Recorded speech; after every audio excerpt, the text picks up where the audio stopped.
What is up, guys? My name is Ryan18 on the Ryan18 Forever channel, and this is my WWE Old School Raw review for March 4th, 2013, live in Buffalo, New York, at the One Niagara Center. Of course, in Buffalo, New York, we have a great Raw intro to start off Monday Night Raw. The Undertaker makes his epic return to Raw and to WWE Television.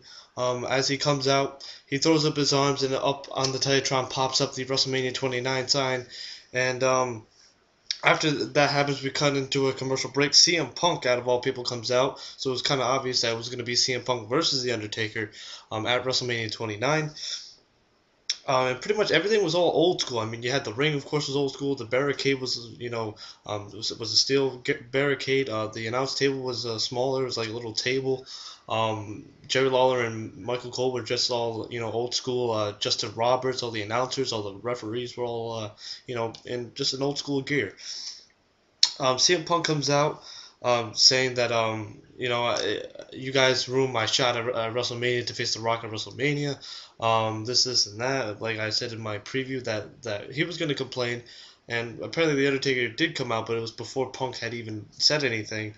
But pretty much Punk says, and I quote, he says, "You took something from me, so I'm going to take something from you. I'm going to beat The Undertaker at WrestleMania 29, and the crowd goes absolutely ballistic.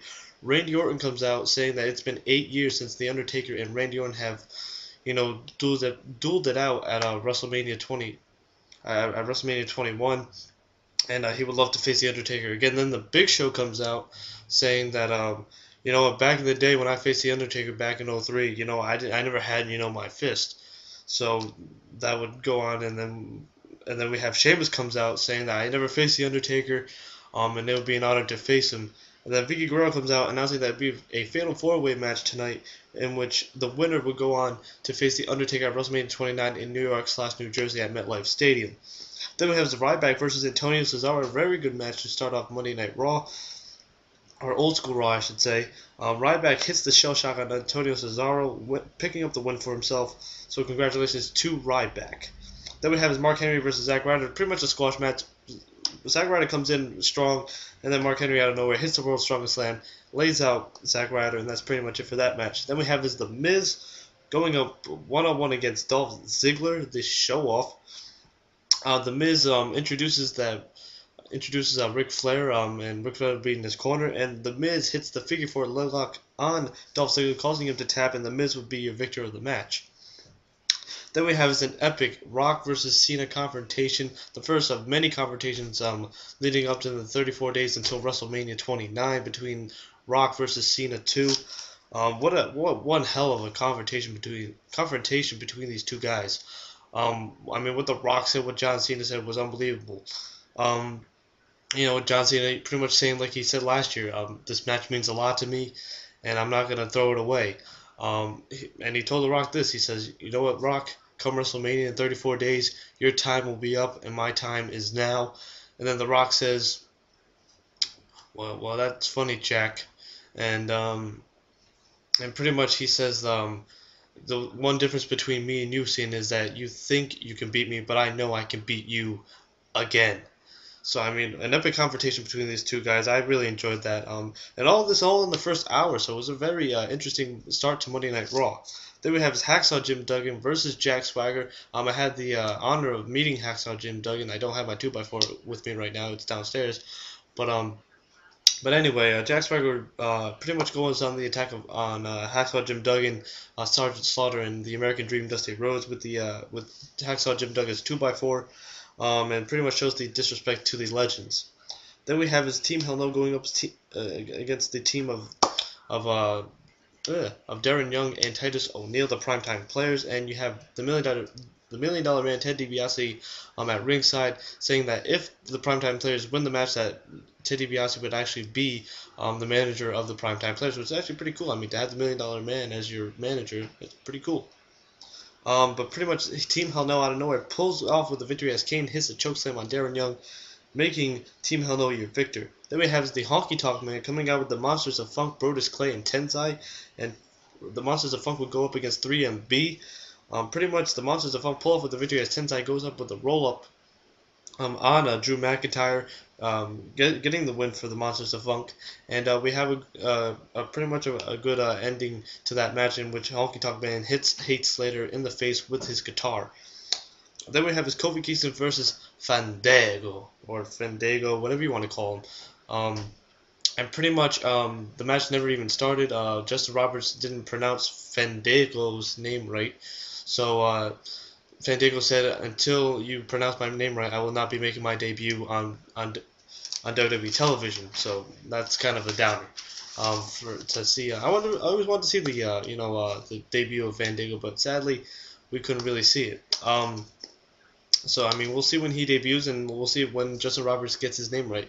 He says Fandango, something like that. I don't know, but anyway, Triple H calls out Brock Lesnar, saying that the cerebral assassin, the King of Kings, the game is back, and he challenges Brock Lesnar to a match at WrestleMania. He says, "Dude, if you thought we were over, we just got it started. Just think about the 12 staples that are on your head." He said, "Brock, you can either accept the challenge or you can sit there and just bleed." And very tough words from the Triple H's mouth to Brock Lesnar. So, I mean, we'll see what happens from here on out between Triple H and Brock Lesnar. Will Brock Lesnar accept the challenge from Triple H? We'll find that out next week, hopefully on Monday Night Raw. Then we have is Alberto Del Rio versus Wade Barrett, champion versus champion, the World Heavyweight Champion going up against the Intercontinental Champion. We have Swagger and Zeb Coulter show up at the top of the entrance ramp. Well, it's not really a ramp, it's just, but anyway, but whatever. Alberto Del Rio pulls off with the victory, hitting the cross arm breaker on Wade Barrett, causing Wade Barrett to tap, making Alberto Del Rio your victor. Then we have the New Age Outlaws, the Road Dogg, Jesse James, and Mr. Ass Billy Gunn going up against Primo and Epico. A very good match between these two tag teams. The New Age Outlaws pull with the victory as Billy Gunn hits his finishing move on Primo, getting the victory for the New Age Outlaws. So it was a good way to see a part of G Generation X, as Triple H confirmed last night on Twitter that the New Age Outlaws and Ric Flair would be on the Old School Raw tonight. And then we have a birthday celebration for Mae Young, which would be interrupted by CM Punk, and we would go straight into the main event, in which it's a fatal four-way match to determine who will face the Undertaker at WrestleMania 29. We have CM Punk versus Sheamus versus Randy Orton versus The Big Show. A very good match. Punk, being the cocky guy that he is, waits outside, and then of course the match actually starts and all that stuff. I mean, a very good match from all these four superstars.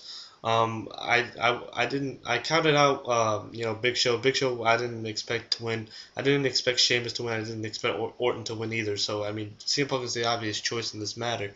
Because I don't see Undertaker going up against the same opponent ever again. Because that's kind of boring. Because we already saw Triple H, we already saw Shawn Michaels, we already saw Kane. I mean, that's kind of gets boring after a while. You always want to see a new opponent. But anyway, CM Punk pulls off with the victory, hitting the GTS on Randy Orton. Randy Orton hits the RKO on Sheamus, and then Big Show gets hit with the bro kick from Sheamus. So, I mean, CM Punk hits the GTS, and then we have the Undertaker comes out, does his entrance, and just looks at CM Punk. So we have this little bit of a confrontation between these two superstars. So we'll see what happens between CM Punk and the Undertaker. Will the Undertaker talk next week and cut a promo talking about CM Punk?